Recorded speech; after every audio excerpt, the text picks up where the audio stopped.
Po mjafton të shohim se çfarë ndodhi me rrugët para ndonjë muaji në Shqipëri për të kuptuar që gjithë ato që ishin hapa që duhen ndjekur sipas kushteve teknike në studimin që u bëhet qëndrueshmërisë së dherave, mundësisë që ato të rishqasin, sigurisht që s'bën. Dhe pastaj kur justifikimi që vjen që nga drejtori i ASH-s deri te kryeministri se në Shqipëri ka rënë shira, është qesharak, sepse kur projektohet për qëndrueshmëri, merr konsiderat rasti më i keq që do bien shira, padyshim, pra nuk është çështje që rran shira, është normale që të rishkasin rrugët me pak fjalë.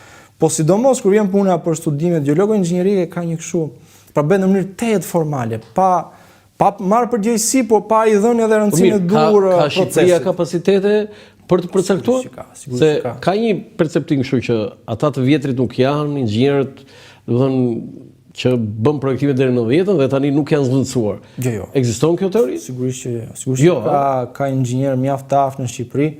Çështja është që në Shqipëri funksionohet ende me kushte teknike të viteve 70. Ndërkohë që një ndër kërkesat thelbësore edhe të antarësimit tonë në Bashkimin Evropian është adoptimi si thua që atyre quhen Eurocode, pra kushtet projektimit që zbatohen në gjithë Evropën.